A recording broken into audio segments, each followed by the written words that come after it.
আমরা ঢাকা মহানগর দক্ষিণ সিটি কর্পোরেশনের সর্বস্তরের জনগণ আমরা এই নগর ভবনের সামনে এসেছি। আমাদের যে নগর পিতা হিসাবে আমরা ইশরাক হোসেনকে চাই। 2020 সালে একটি বৈপ্লবিক নির্বাচন হয়েছে, সেই নির্বাচনে আমরা বিপুল ভোট দিয়েছি ইশরাক হোসেনকে, কিন্তু আমরা যখন ভোট কেন্দ্রে গিয়েছি তখন পুলিশ এবং হাসিনা আওয়ামী লীগের সন্ত্রাসীরা আমাদের কাছ থেকে ব্যালট ছিনিয়ে নিয়ে গেছে। জোরপূর্বক তারা তাপসকে হাসিনা বিজয়ী করেছে। বাংলাদেশের নির্বাচন ব্যবস্থাকে ধ্বংস করে দিয়েছিল। তারই ধারাবাহিকতায় গত মেয়র 2020 সালে অনুষ্ঠিত মেয়র নির্বাচনেও RICL TMX যুগের পর যুগ স্থাপনা থাকে মজবুত।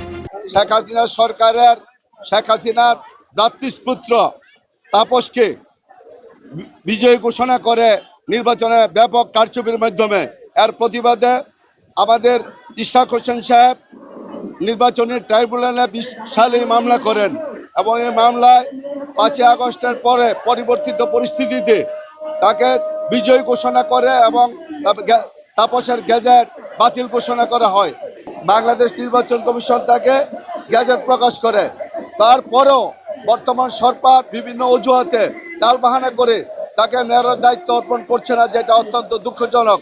এর প্রতিবাদী আজকে আমাদের আন্দোলন সংগ্রাম। গেজেট প্রকাশের পরও আমাদের মেয়রকে শপথ গ্রহণ করাচ্ছেন না কেন? এটা একমাত্র তত্ত্বাবধায়ক সরকারের যে উপদেষ্টা আছেন সমবায় মন্ত্রণালয়ের দায়িত্বে, তার কাছে জানা যাবে কি সমস্যাটা।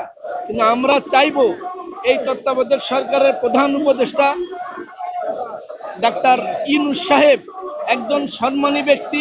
আমরা এভাবে রাস্তায় ডেলি আন্দোলন করব, তার দেশের ক্ষতি হবে, এটা আমরা চাই না। আমরা চাইব ইউনূস সাহেব দ্রুত গতিতে আগামী 2-1 দিনের ভিতরে যেন আমাদের ইশরাকের শপথ নেওয়ার ব্যবস্থা করে দেয়।